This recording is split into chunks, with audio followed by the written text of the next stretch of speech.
I don't know that I didn't ever dislike what I was doing here. And I think that's the difference. I always had an itch for what else is possible. Yeah. I didn't have this. I think I was one of the few people in my network, at least, that didn't go to a state school. But I always felt like there was something more that I could take away. I've always been a little independent. Yeah. And so having the ability to say, I can go anywhere.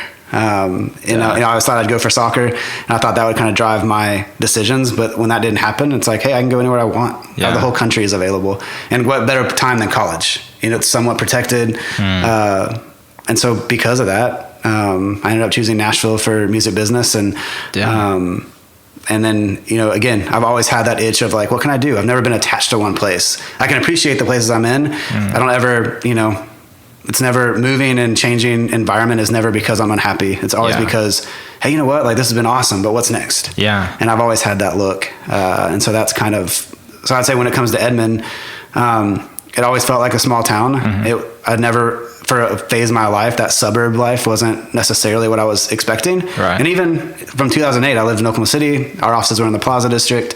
North of 23rd Street in my life was only for work. Yeah. I didn't do that very often. And so even moving to Edmond in 2012, I guess it was, I always felt like I had to, chew my words and, so it had this weirdness to it. Yeah. Never would I have written a chapter, pre-written this chapter of I'm going to be in Edmond, I'm going to own a company. Yeah. I'm going to participate in city activity. I'm going to be a proponent and advocate for how strong Edmond can be and will be. And be so involved. Yeah. So I think there is that kind of deal, but at the same time, I was happy to take on what that felt like the next project. Yeah.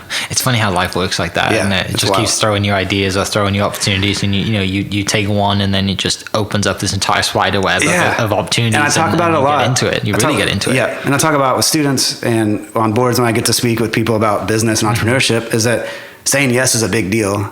And it gets, I think, a little bit jumbled because saying yes too many times, too many things can bury you. Yeah. Excuse me. But saying yes to opportunity and the ability to say, hey, what can that idea do for me? Yeah. It's saying yes to opportunities. And I think we did that, and it was super strange. And I won't forget the car ride from a meeting with the landlord in Oklahoma City to a meeting with our future landlord in downtown Edmond. Yeah.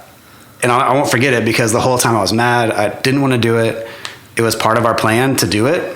And I just didn't feel right. I was like, I'm not living in Edmond. Yeah. And it wasn't because I grew up here. It was just because I wasn't allowing myself to see what Edmond could be. And at that point it wasn't much, for what I needed. Yeah. And so it was that attempt to, once we finally got there and had these meetings, and it's like, hey, we could make this, we could help be the change that this district needs. Right. And if we can help with that, let's do it. Yeah. And that's awesome. Yeah. Yeah. That's really cool because you really have been a huge part of it and done some awesome things, which I'm sure we're going to get into.